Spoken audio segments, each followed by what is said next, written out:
ছাত্রলীগকে বানাইছেন কুত্তা। মানে ওদের উপর ছাপাই পড়ো, ওদের উপর ছাপাই পড়ো। কেন? ওরা ছাত্র না? ওরা এরকম বাচ্চা না? এরা যেমন ছাত্র ওরাও ছাত্র, কিন্তু ওদেরকে আপনি ব্রেন ওয়াশ করছেন যে মারতে হবে, অপর দলকে নিঃশেষ করতে হবে। কেন? ওরা ভাই ভাই মিলেমিশে থাকবে, ফুটবল খেলবে, ক্রিকেট খেলবে, দেশকে পর্যটন খাতে আগে নিয়ে যাবে, অর্থনীতিতে সমৃদ্ধি করবে। আপনাকে কে বলছে এইসব ছাত্রলীগ, অমুক লীগ, তমুক লীগ মানে বাচ্চাদেরকে ঝগড়ায় মেতে তুলতে? রাষ্ট্র আমাদের, আমাদের টাকা, আমাদের ট্যাক্সের টাকায় হয়। রাষ্ট্রীয় একটা জ্যাকেট হোক বা একটা সুই হোক, ওইটার যত্ন আমার বাচ্চারা এবং আমরা নিতে চাই। কারণ ওদের হাতে দেখলে আপনারা তো মনে করবেন ওরা ছাত্রলীগ, ওরা অমুক দল, তমুক দল, শিবির, রাজাকার ইত্যাদি। আগে না হয় আমরা অভিভাবকরা মরি, তারপর ওদেরকে মারিয়েন। এর আগে একটা গুলি আমার বাচ্চাদের কাছে পড়বে না। আসসালামু আলাইকুম ভিউয়ার্স, সবার কি অবস্থা? আশা করতেছি আপনারা ভালো নেই, আমিও ভালো নেই। কারণ দেশের এই অবস্থায় ভালো থাকার কথা না, ঠিক আছে? আজকের এই ভিডিওতে এই ম্যাডামটা যে কথাগুলো বলেছে, ম্যাডামটাকে স্যালুট দিতে ইচ্ছে করতেছে এবং আমি মনে মনে স্যালুট দিয়ে দিছি, ঠিক আছে? আপনারা ওনার কথাগুলো শুনুন, শুনলে আপনারাই অবাক হয়ে যাবেন, ঠিক আছে? তো আমরা ভিডিওটি দেখি। দেখেন আমার বাচ্চারা, আমার এইখানে যারা শিক্ষার্থীরা, এরা সবাই আমরা শান্তিপূর্ণভাবে আন্দোলন করছিলাম।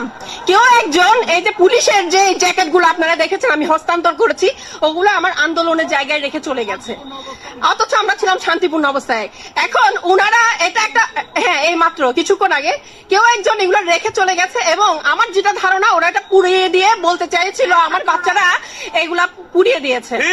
এবং যেমন মেট্রো রেলের জন্য উনারা কাঁদে না, এই পুলিশের ড্রেসের জন্য 2 দিন পর কাঁদতো, তারপর বলতো আমার বাচ্চারা এগুলো রাষ্ট্রীয় সম্পদ ধ্বংস করে। একদম 100% রিয়েল কথা বলছেন, ঠিক আছে? এটা ধারণা না, এটাই ঠিক। ঠিক আছে, আমরা রাষ্ট্রীয় সম্পদ ধ্বংস করার জন্য আসি নাই ভাই। রাষ্ট্র আমাদের, আমাদের টাকা, আমাদের ট্যাক্সের টাকায় হয়। রাষ্ট্রীয় একটা জ্যাকেট হোক বা একটা সুই হোক, ওইটার যত্ন আমার বাচ্চারা এবং আমরা নিতে চাই। আমাদের সম্পদ। মতিউর বেনজিরের মতো তো আমার বাচ্চারা টাকা বার করতেছে না। একটা জ্যাকেট পাইছে তা পর্যন্ত বলতেছে ম্যাডাম গিয়ে ফেরত দিয়ে আসেন। আমাকে সাক্ষী নিয়ে কেন দিতে আসছে জানেন? কারণ ওদের হাতে দেখলে আপনারা তো মনে করবেন ওরা ছাত্রলীগ, ওরা অমুক দল, তমুক দল, শিবির, রাজাকার ইত্যাদি। আজকে আমার এসে পুলিশের জিনিসগুলো হস্তান্তর করতে হলো।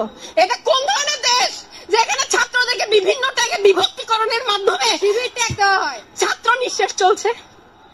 আমি এখন এই জ্যাকেট গুলা ওনাদের হাতে দিলাম। আমি দেখলাম আমাদের পুলিশ ভাইরা আমাদের প্রতি শ্রদ্ধাশীল, স্নেহশীলও বটে। ওনাদেরকে উস্কানি দিয়ে বারবার আমাদেরকে হত্যা করার জন্য উস্কানি দিয়েন না। ওনারা মানবিক আছে, আপনারা মানবিক হন। আমার বাচ্চারা শান্ত আছে, আমরা সুশৃঙ্খল আছি। আজকে আমরা রাস্তায় নেমেছি, নিজেদের দায়িত্ব পালন করছি, সাথে আমরা রাষ্ট্রকে সংস্কার করতে চাচ্ছি। আমাদেরকে জামাত, শিবির, রাজাকার বলে আর বেশি দূর আমাদেরকে স্টিগমা দিয়েন না। আমরা এদেশের নাগরিক, আগে ওইটা বলেন, তারপর গিয়ে বাকি বিভাজন পরে হবে। আপনি তো এমন জায়গায় এনেছেন যেখানে এথনিসিটি পর্যন্ত এখন মনে হয় ধ্বংসের দিকে এসে গেছে। কথা ঠিক বলছে একদম। ন্যাশনালিটি, এথনিসিটি যা আছে তাকে আপনি শিবির বানিয়ে দিয়েছেন। এটা হয় না। আমাদের এই বাচ্চারা, এই যাদেরকে আপনারা জেনারেশন জি বলেন, তারা এইটা থেকে বের হতে চায়, পরিবর্তন চায়, সংস্কার চায়। এটা কোনো দোষের হতে পারে না। এটার জন্য বারবার তাদের বুকে গুলি চালাতে পারবেন না। আগে না হয় আমরা অভিভাবকরা মরি, তারপর ওদেরকে মারিয়েন। এর আগে একটা গুলি আমার বাচ্চাদের কাছে পড়বে না। স্যালুট ম্যাডাম, আপনাকে স্যালুট।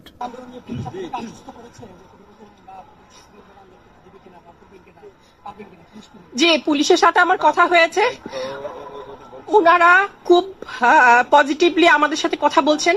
আমি উনাদের মধ্যে কোনো অ্যাগ্রেসিভ অ্যাটিটিউড এখন পর্যন্ত পাইনি। কিন্তু একটা কথা বলি, ওপর থেকে পুলিশকে যখন বলা হয় তুমি কুকুরের মতো আচরণ করো, তখন তো ওরা করবে। কিন্তু আমাদেরকে আজকে তো পুলিশরা কথা বলেছেন সুন্দরভাবে। আমরা পুলিশের জ্যাকেট গুলো যখন ফিরাতে গেলাম, দেখলাম উনারাও বাবা, দেখলাম উনারাও আমার মতো অভিভাবক, উনারাও আমাদের ভাই। তাহলে এই উস্কানি গুলো কে দেয়? উস্কানি কে দেয়? মানুষকে অমানুষ বানাবার উস্কানি কে দেয়? ওনাদেরকে বাধ্য করা হচ্ছে, ইতিমধ্যে বাধ্য করে এই কাজগুলো করানো হচ্ছে, ঠিক আছে?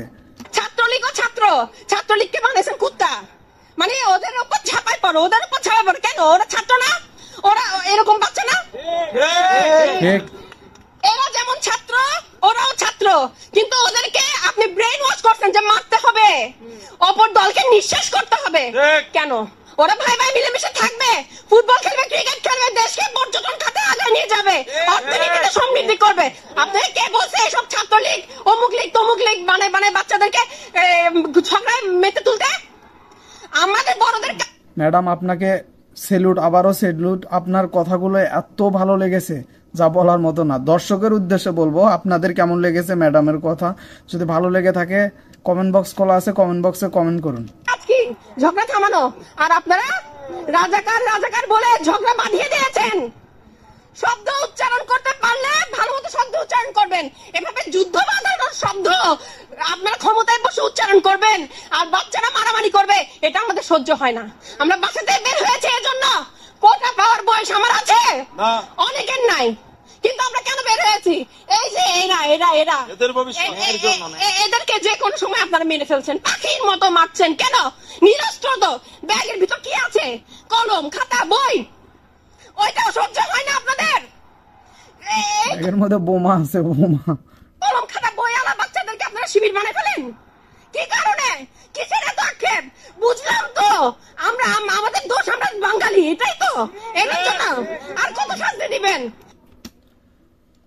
তো ভিউয়ার্স, ম্যাডামের কথাগুলো আপনাদের কাছে কেমন লেগেছে? ভালো লাগলে কমেন্ট বক্স খোলা আছে, কমেন্ট বক্সে কমেন্ট করুন। আমি জানি যে সবার ভালো লাগবে। তো ভিডিওটিতে একটি লাইক দিবেন, চ্যানেলে যদি নতুন হয়ে থাকেন অবশ্যই চ্যানেলটিকে সাবস্ক্রাইব করে নেবেন।